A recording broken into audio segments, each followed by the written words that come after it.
What is up, YouTube? It's Kingfisher745, and welcome to the Spec Op 33 Task List Part 1. In this one, we're going to go up to the second research, so there won't be as many parts, which I think is a good thing. We of course begin with task number 1, Knife's Edge 1 of 25. Defeat 6 Iso-Saurs, and they can be found in Mission 1. Now, Iso-Saurs are pretty annoying, and I happen to hate them. We'll talk more about that later. But for this task, it actually kind of bugged out for me. I fought maybe a wave of 3, then I had to refresh my game, and when I came back the task was done. So I'm just kind of simulating that with this fight. It shouldn't take long. I think this is only a single wave fight, and then we'll move on to task number 2. Now, the Amazing Spider-Woman is one of the best characters that you can use in Mission 1. I also love using Victor Mancha, but you do have to watch out against some of these scrapper Iso-Saur. The Tacticians are kind of bad too, so it's not exactly the greatest matchup, but those two characters are just so much better than the other ones. Nova's pretty awesome too though, but he's a blaster as well. Still, after you complete this first task, you're going to get 1200 experience for your agent, then you can move on to number 2. Pungent, Knife's Edge 2 of 25, defeat X-23. She's a mini boss in Mission 1. You should find her pretty fast, she doesn't take long to show up. And we're going to be trying out Cammy for the first time. As I kind of will mention on the podcast today, Cammy seems underwhelming. Now, in the past, when we team up with a new Spec Op character, they often are weak because of ISO 8, so you can't exactly build them yet. Still though, there's a few things about her that I don't like. Namely her level 1, and then her follow-up attack. She basically doesn't do any damage. The Blast Mine does though, so that's one of the bright points. But let's go ahead and check her out, and I'll show you what I mean. So right here, what we're going to do is gather intel. Then I'm going to use jetpack combo on the stalker. And even this doesn't punch through, but the blast wave does. And it hurts a soldier as well. Basically what happened there was they were magnetized from the Amazing Spider-Woman, and then that blast mine does have a chance to go on the other enemies as well. So it got 2 of the 3. Pretty nice, I have to admit. But that's almost where the things that I like end about her. Still, I don't want to judge just yet, so we'll wait until we have her unlocked. At this point, we're already on the mini-boss, and trust me, you'll be happy that you take her down now, rather than add her to the final boss fight. Don't get me wrong, we're going to end up doing it at some point, but that end boss fight of Mission 1 is ridiculous. We'll talk about that more later, but for now, X-23's already down, and we got an okay score. So moving on, we get 1200 experience, and we can go to task number 3. This one's fairly easy, especially if you have Victor Mancha. If not, you have to find him as a team-up. Otherwise, simply use him in any mission. We just used him in a normal fight in the Spec Op, but you could probably even do it outside of the Spec Ops. He is, especially with the Covert E-ISO, one of the best heroes that you can use in Mission 1. Though, like I said, you do have to watch these scrapper Iso-Saur.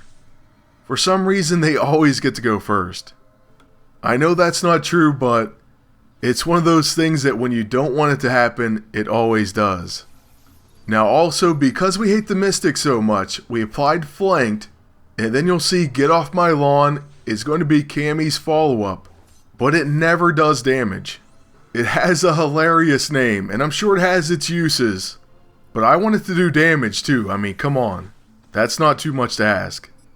But with Victor Mancha, we'll use an AoE attack, and that's going to end up taking down the Mystic. Then with Amazing Spider-Woman, we'll use her Magnetic Maneuver, primed and ready. Then I'm going to uppercut the soldier, and with another attack, we'll finish the final Iso-Saur. So pretty easy, and we'll get credit for that task.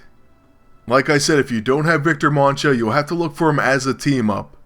But your reward's going to be 15,000 silver. Then we can move on to task number 4. Complete 3 deploys. Deploys in the Spec Op mission are actually instant, so just save them. They're going to be really easy and really fast. Once you've sent and collected 3, you're going to get 1 component, which you'll need for the research. I was lucky enough to win one from a deploy as well, so that's going to help us out for later.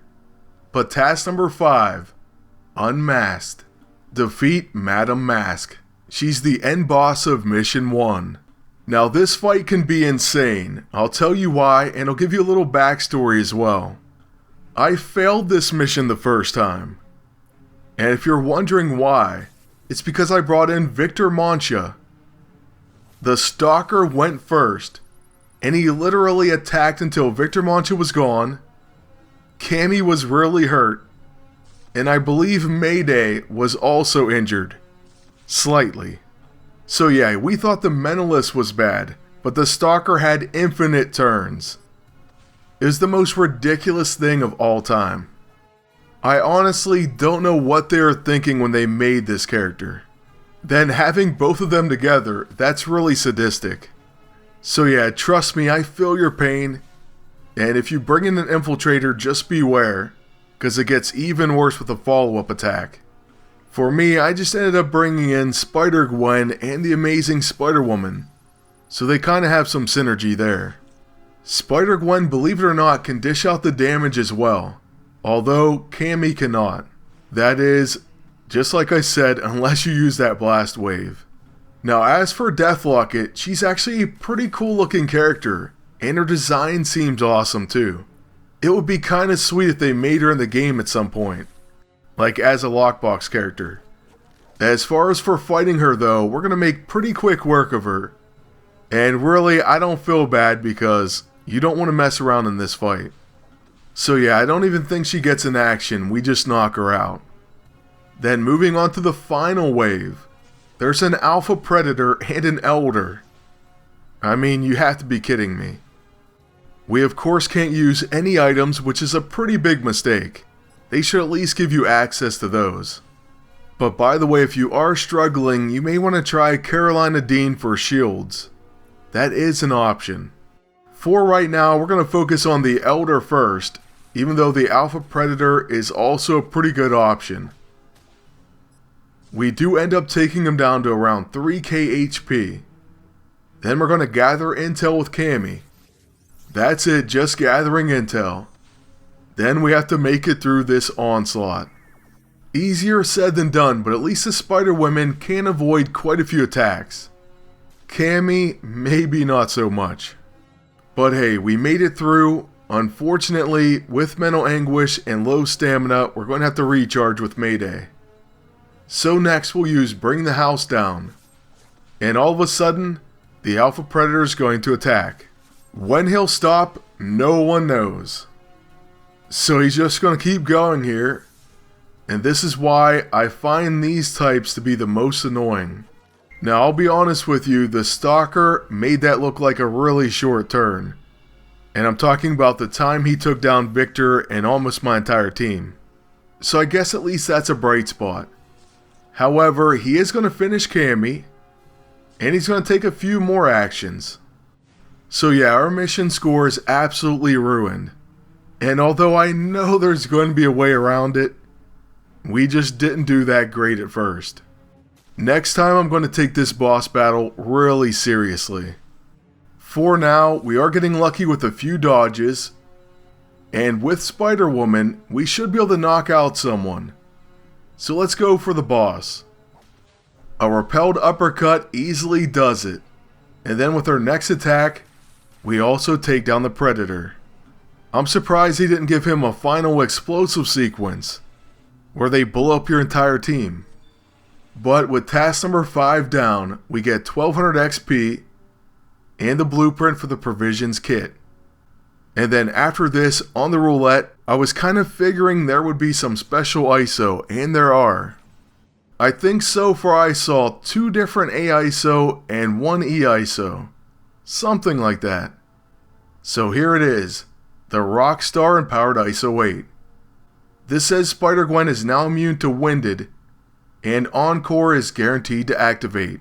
I really wouldn't mind winning this, and I hate missing out, so hopefully we get it. Missing limited items really sucks. And it looked like it was on it, but it ticked one more time, and gave us something worthless. Alright, as for task number 6, we have to recover a Deathlok tech component, and research a provision kit in the lab. So let's go ahead and see what else it costs. It's going to take 8 hours, 40 unstable ISO 8, and 100 silver. So we'll get that started, and then we're going to skip ahead in time to when it's complete. So here we are the next day, and since these tasks are very short, I just wanted to get them all in one video. Remember, after you finish this research, you can buy them in the store and fill your armory with them. So that's a great bonus that you can now do. You also should get one as a reward, then you can move on to task number 7. Operator, collect 2 distress calls. So you can do this by visiting your allies' maps, and hopefully a few still have their distress calls. Simply click on your allies' icons and visit their map, then collect the distress call. It's pretty easy, and that's the type of task I like. As a reward, you'll get 1200 XP, and you can move on to number 8. For this one, you have to complete 3 flight deck missions. They can be any length. All you have to do is pick them up, and you'll get credit. As a reward for this one, besides the silver you get from collecting, you'll get another 15,000, and you can move on to task number 9. So yeah, like I was saying, these are very easy tasks. In fact, if you did well in mission 1, or if you went back and ran it already, the next one should pop up complete. That's because you had to get 2 stars of mastery in mission 1. For that, they'll give you another 15,000 silver, and then you can already move on. So what is the 10th task? Well, all you have to do is use Kate Bishop in combat. Extremely easy if you already have her. If not, she's a team up in mission 2. Since we already had her, I think we're just going to use her in chapter 10 actually. So we're facing a single wave of enemies.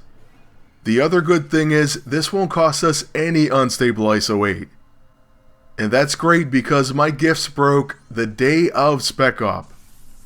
Which kind of makes me think it's their error, and not Facebook's. Cause that's kind of odd that it just stopped working that day. Then later the Spec Op comes out. It's gonna make it a little bit longer and more challenging for me, because I'm missing out on 50 unstable ISO 8 every day. So I'm probably going to get a little bit behind after this part, but I'm going to do my best to complete it as soon as I can. I'm really hoping that I win 1,000 unstable ISO 8, because I hate having to worry about it. But there's honestly nothing I can do to fix it. I've tried everything in the past. Still though, we're already done with task number 10. We got 15,000 silver, and the blueprint for the cybernetic glove. That means it's going to be time for the next research.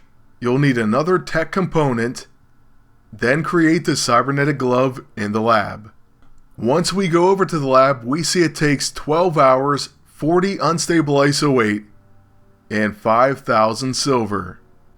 So we'll get that started, and we'll be back with part 2 very soon. As soon as I can. That's going to be it for now, but thank you for watching. Please like, comment, and subscribe. Then until next time, good luck, and take care.